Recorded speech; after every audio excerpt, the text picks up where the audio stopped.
My grandfather's house sat empty while probate finished quietly behind legal doors. I inherited it legally. Paperwork signed, keys ready, future finally planned. Before moving in, I visited to reconnect with memories.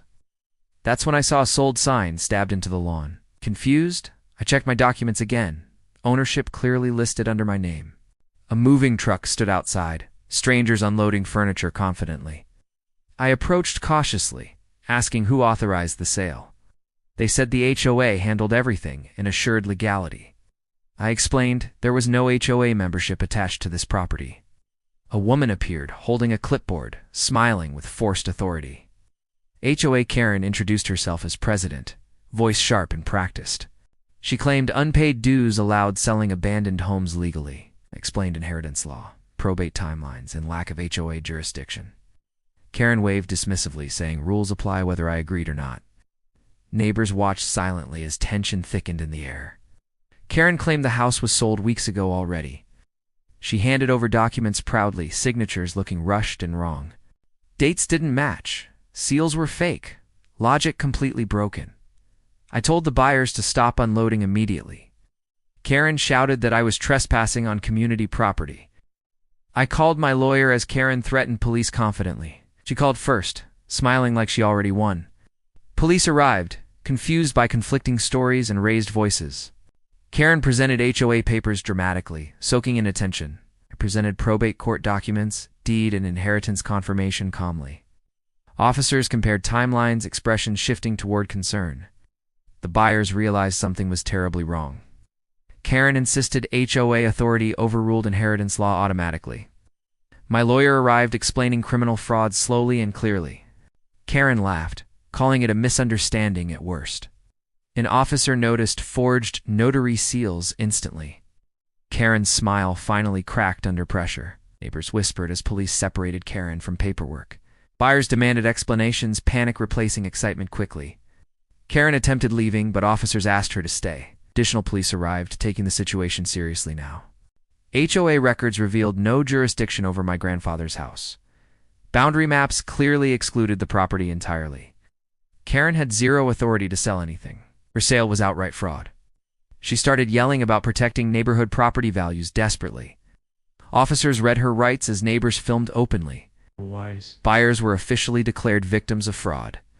Karen was escorted away screaming about power and lawsuits. Silence followed as the sold sign was removed. I stepped inside my grandfather's house again, finally. The dust covered memories, but ownership was restored. The buyers apologized, shaken and nearly ruined financially. My lawyer filed criminal charges immediately. The HOA suspended Karen publicly within hours.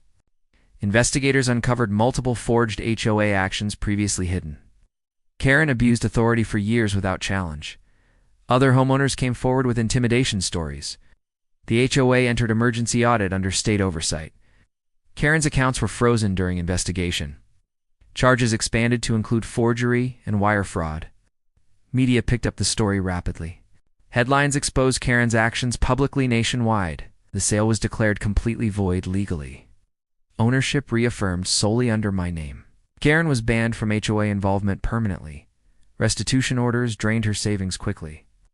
I finally moved into the house peacefully. The locks felt symbolic, not necessary. Neighbors apologized quietly over time. Fear had kept them silent for years. Power thrives where silence survives longest. Accountability arrived once evidence spoke. Karen tried pleading misunderstanding later. Courts rejected every excuse decisively. Fraud leaves no gray area. Authority means nothing without legitimacy. I renovated the house respectfully, honoring family history. Each repair felt like reclaiming stolen peace. HOA bylaws were rewritten with legal oversight. No one held unchecked power again. I learned calm defeats loud entitlement. Documents outlast confidence every time. Law protects ownership, not authority. Evidence always wins eventually. Karen underestimated inheritance law badly. She overestimated her control completely. Reality corrected her swiftly, permanently.